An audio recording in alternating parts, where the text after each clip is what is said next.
मुसलमान हो तुम यहाँ से बाहर निकलो, हिंदू तो बेचो, आईडी दिखाओ। आईडी दिखाई हमने। 6 बजे से मारना चालू भाई साहब। कहीं भी लोग जैसी गली फंसा रखी है कि ऑलरेडी कुछ करने नहीं देते। घुसने से पहले कहते हैं कि कोई अगर आ गया तो ठेले वेले पलट देंगे। अब भैया 1-2 के ठेले पलट भी चुके। सब्जी बेचने में गांवों में भगाते हैं जी हिंदू लोग। सब्जी नहीं लेता, ये कहते हैं कि थूक के दे रहा मुसलमान, ताकि हिंदू को भी कोरोना होगा। 30 मार्च 2020 ये वो तारीख है जिस दिन देश में कोरोना के खिलाफ हमारी जंग पर एक कड़ा प्रहार किया गया था। एक साथ 34 लोगों को दिल्ली के लोकनायक अस्पताल में भर्ती किया गया, जिसमें 64 साल के एक व्यक्ति की मौत हो गई। जांच की गई तो पता चला कि वो व्यक्ति कोरोना संक्रमित था। प्रशासन ने इसकी जड़ें खंगालना शुरू की, लेकिन जो सामने आया उसने कोरोना के खिलाफ हमारी लड़ाई को कमजोर कर दिया। दिल्ली के निजामुद्दीन इलाके में तबलीगी जमात का मरकज चल रहा था, जिसमें करीब 1800 से 2000 लोग शामिल हुए थे, जो कि भारत समेत कई देशों से आए थे, लेकिन बहुत से लोग जा चुके थे। ऐसे में प्रशासन के लिए सबको खोजना टेढ़ी खीर साबित हो रही थी।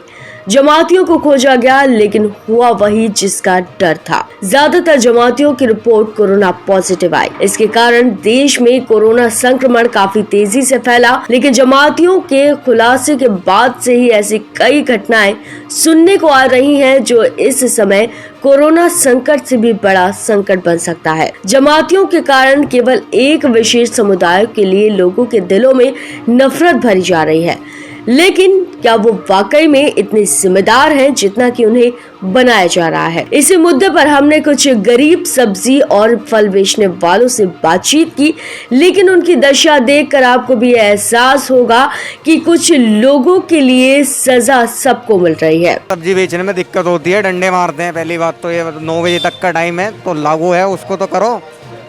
6 बजे से मारना चालू भाई साहब। कहीं भी लोग जैसी गली फंसा रखी है कि ऑलरेडी कुछ करने नहीं देते। अब बताओ क्या करें फिर हम, बताओ। कहीं भी ऐसा नहीं है कि किसी गली में केले बेच लें हम अपने, इतनी दिक्कत है।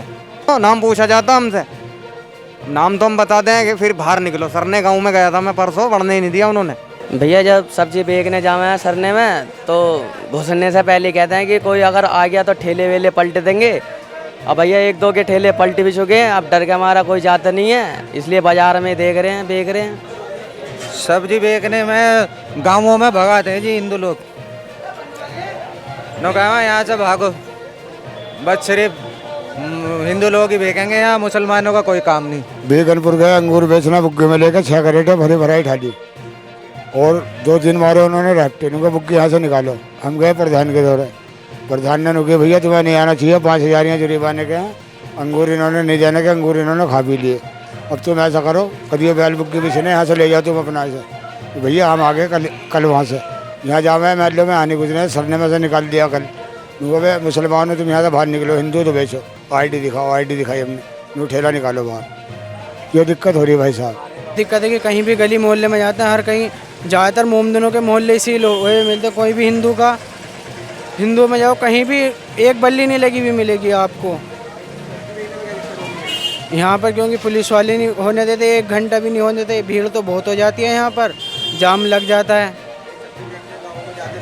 नहीं, हम वापसी भगा देते हैं, या सब्जी वब्जी कुछ भी पैसे ऐसे सब छीन लेते हैं गाँवों में, क्योंकि वो ये सोचते हैं कि ये भी उन को वो है। विशेष समुदाय का होने के कारण लोगों ने इन लोगों को पीटना शुरू कर दिया। अब सवाल ये उठता है कि इन गरीब लोगों का तो तबलीगी जमात से कुछ लेन देन ही नहीं था, ना वो वहां गए थे, लेकिन फिर भी उसे पीटा गया। केवल कुछ लोगों की बेवकूफी के कारण पूरे समुदाय को गलत ठहराकर उन्हें प्रताड़ित किया जा रहा है। ऐसा करना आखिर कहां तक न्याय संगत है?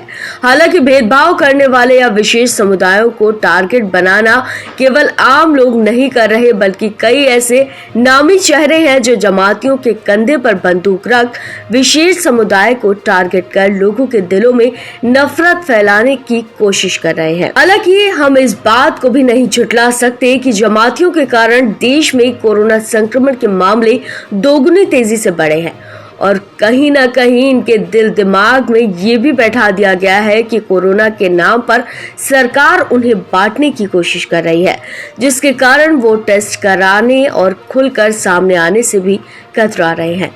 लेकिन इन सब के बीच हम कह सकते हैं कि केवल गिने चुने लोगों की वजह से सभी जमाती बदनाम हो गए। अब 2000 जमातियों के कारण भारत में विशेष समुदाय को निशाना बनाया जा रहा है। एक तरफ प्रधानमंत्री नरेंद्र मोदी पूरे देश को एकजुट होकर कोरोना वायरस से लड़ाई लड़ने की अपील कर रहे हैं, तो वहीं कुछ लोग राजनीति की जलती आग पर अपनी रोटियां सेकने में लगे हुए हैं।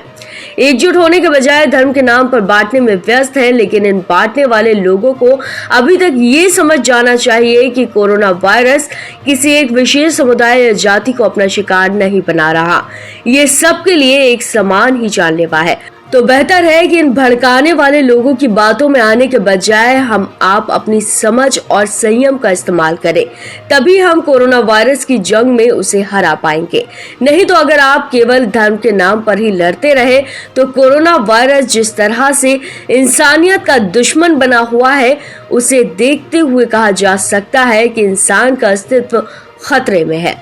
एक बार विचार जरूर करें। आप देख रहे हैं नेट्रिक न्यूज, साहस सच कहने का।